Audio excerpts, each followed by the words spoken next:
you look back and you see the Captain Magnus, this flesh warp pirate, the skin kind of shifting as he smiles a crooked smile and kind of beckons you towards him. He's on the inside of the tavern. Do you enter the tavern, or what do you think you'll do? Farryn hasn't met this guy before. You have not. You've not met this fellow before. I think, though, Buttonhead or Cress had, described him to me. Cress had described him to you. I believe Cress did catch you up that when you guys were in the fractal, you guys kind of discussed everything, right? I would say, I would say, Finn, feel free to hop in. I'm pretty sure Cress updated you on how things went with Captain Magnus. Yeah, that was discussed. I think they gave everything for that. Mm-hmm. Just let us know how it all went down. Mm-hmm. So I'm gonna assume this is Captain Magnus, and Finn actually, when you met Finn, did describe that Cress was talking to a creepy guy. Okay. That was I imagine I'm kind of on a hill, sort of overlooking. Yeah, well, yeah. Town just kind of up. unflows before you. It's just like ruins. It's a mixture of ships and broken buildings. Yeah. So I will kind of make eye contact and just turn away, walk away down the hill, and start making my way over there. To Magnus? Yeah. Okay. Yeah. So you make your way over. You step inside the tavern. You see there are a few fish folk kind of settling into, sitting on benches and stools, kind of clearing away some rubble. And then over by one table that is actually a corner of the room that actually seems somewhat put together is the flesh-warped captain. As you enter, turns away from the window and goes, so you joined us after all. Come, have a seat. And he kind of gestures to an open chair on the other side of the table. Is Tolka with you? Tolka's waiting outside. Okay, yeah, there's a fountain outside. That's where Finn's been doing a lot of hanging out, actually. So Tolka's just drinking from the fountain. Fountain's ruined. It's broken. There's no water in it. It's just shattered. Right. Sorry. No There's no water. The whole town is ruined. This is a town that's been destroyed by a tidal wave. All right. This building is on top of the hill. Looking like a badass old white wolf. Okay.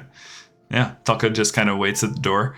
And you see I go in and I see him. He invites me to sit down. And I just look around. Who else is in the tavern at this point?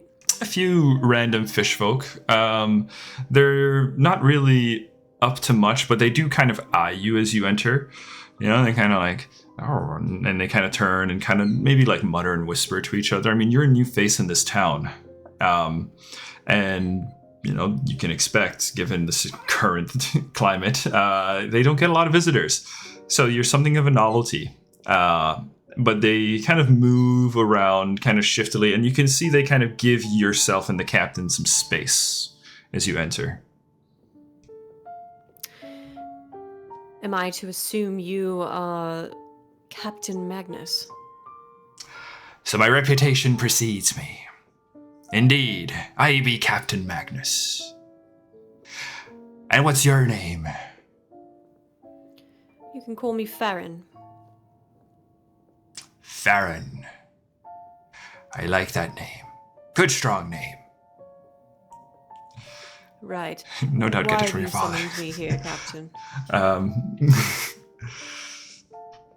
Come, make yourself at home. You seem rather on guard, Farryn.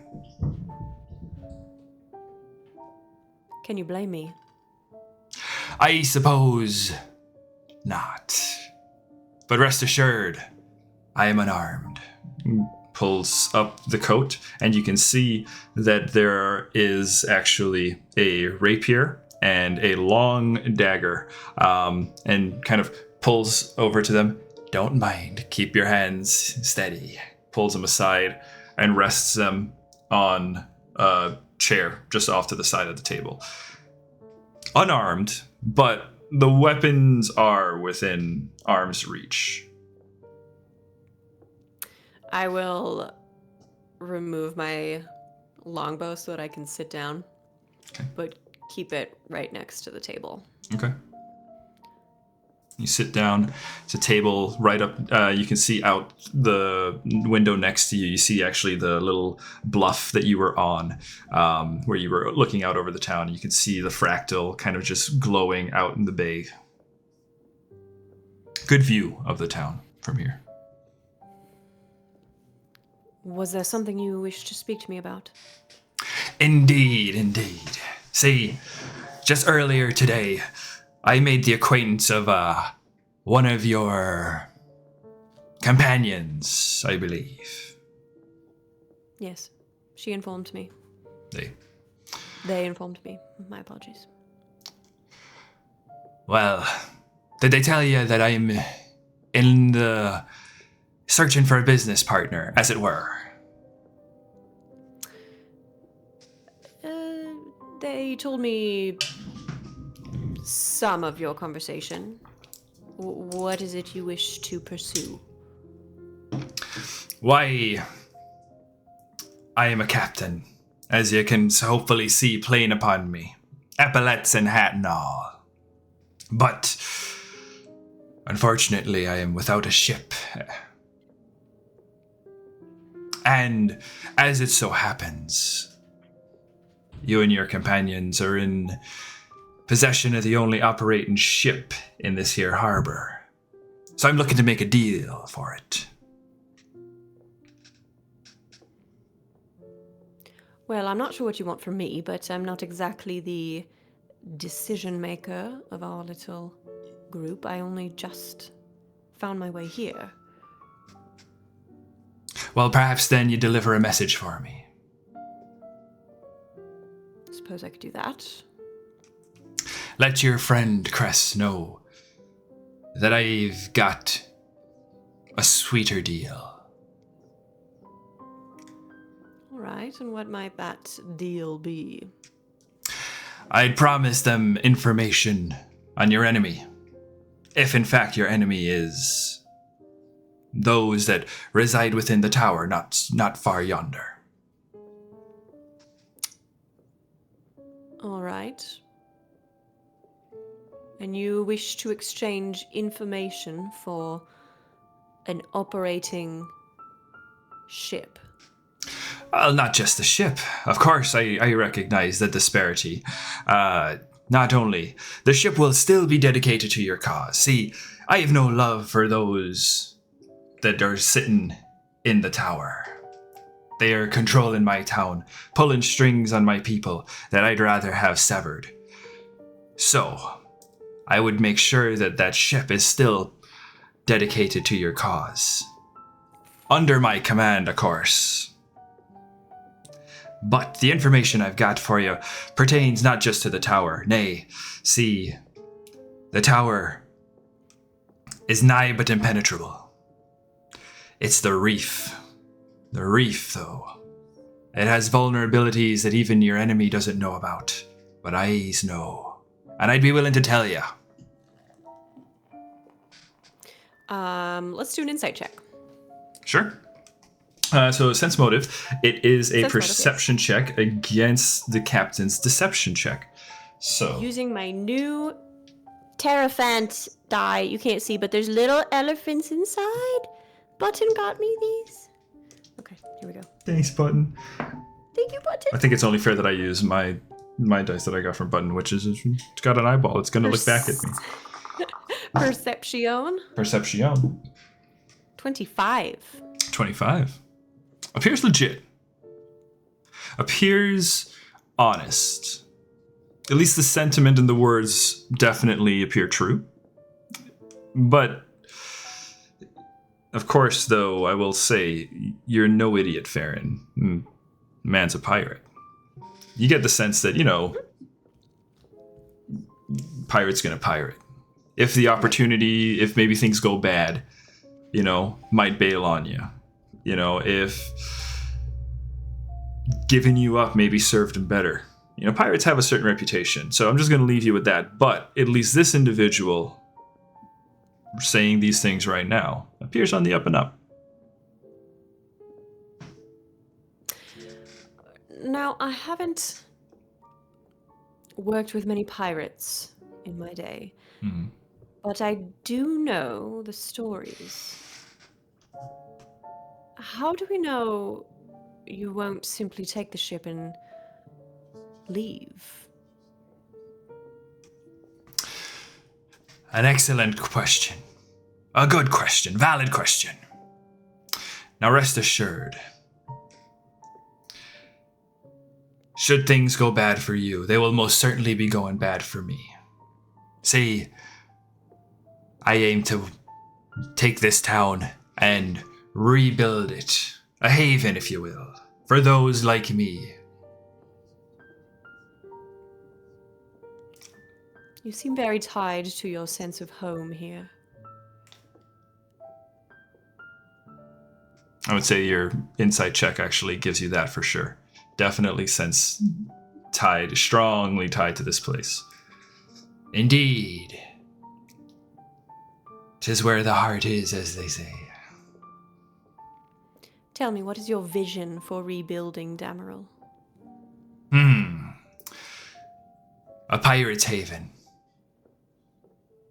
A haven for those looking to live free, beyond the rules of any empires or kings or monarchs.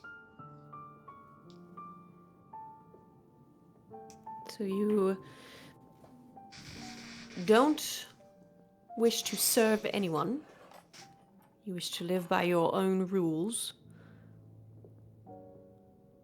But you also agree to keep the ship. What am I trying to say?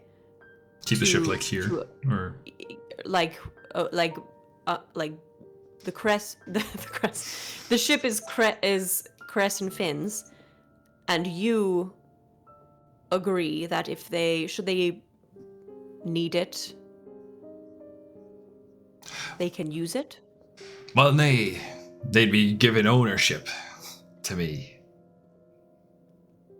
But I do 'em the kind turn here and there, should it come to that. But nay, I'd keep the ship here, for this town will need protecting, you see. It's a valuable place, Dameril.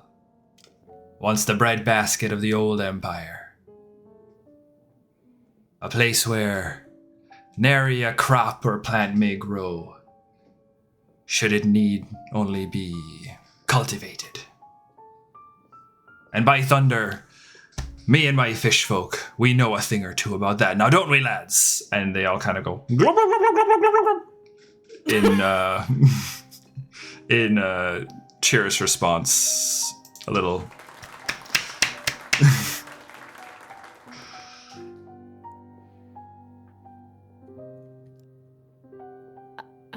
I think at the mention of cultivating crops, Farryn perks up a little bit.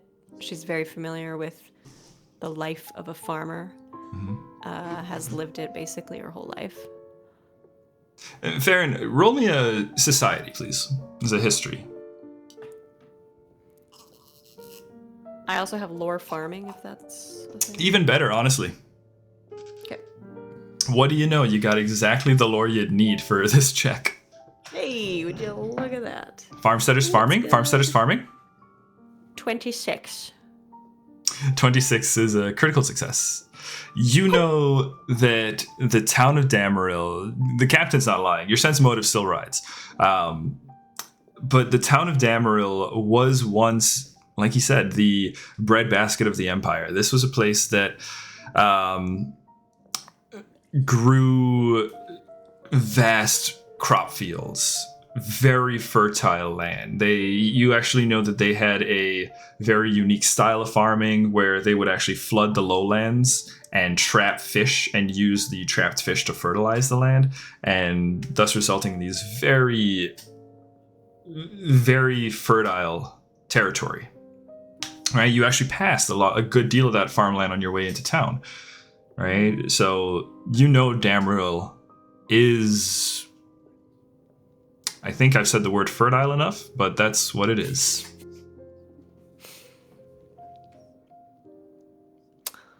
Interesting proposal, Captain Magnus.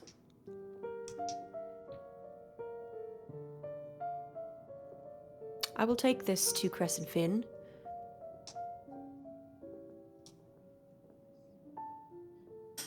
I wonder,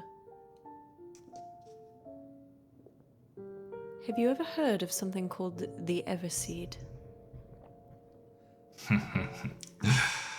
I've not heard none speak of the Everseed for a long time. It's a myth, they say. A special seed that, should it be implanted in the ground, would make the rest of your fields that much more fertile. They say that the Everseed was a gift from old Alazar himself. They say the Everseed, that same gift was granted to his most cherished child, the god Eliza of the sea. And do you believe it exists?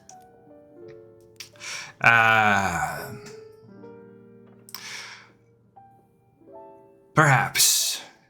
There's much things in this world that I can't claim to understand, and perhaps this Everseed does indeed exist. But if it does, I've never laid eyes upon it. But perhaps there's others who may know more. What's your interest in it?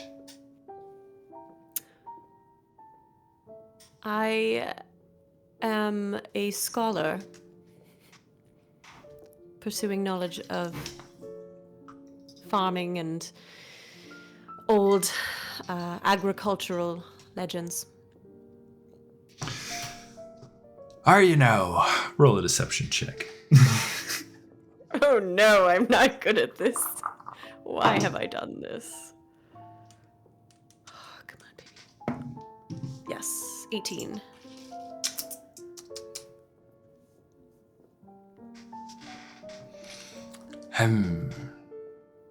Scholar, is it? Looks at your hands.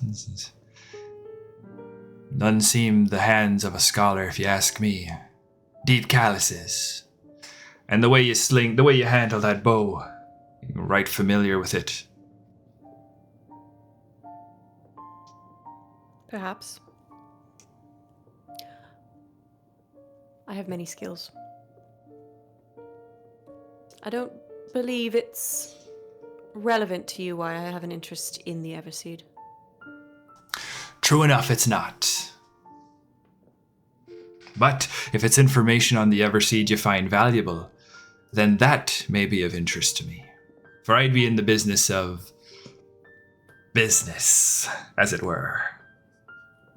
And if I have something you want, well, then I'd like to hear what you might offer for it. Well, I'd like to know the names of these people you believe have information on the Everseed. And in exchange, I will deliver your offer to Crescent Finn in a most favorable manner. Favorable to you, of course.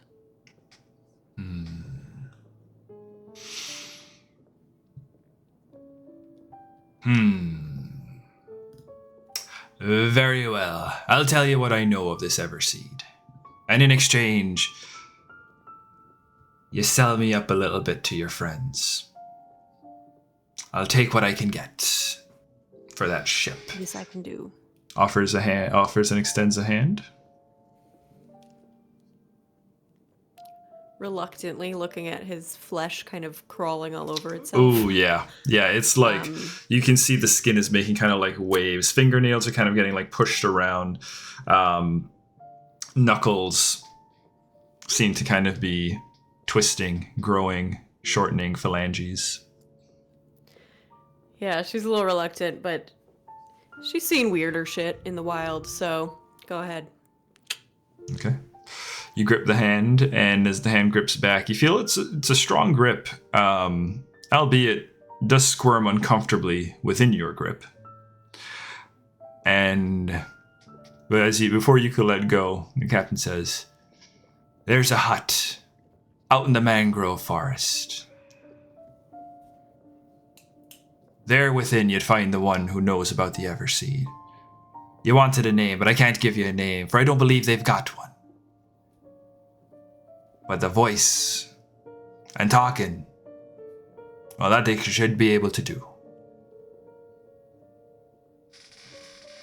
All right, well. Pleasure doing business with you. We'll meet you back here when we've come to a decision. I'll be here. Pleasure doing business with you, Farryn.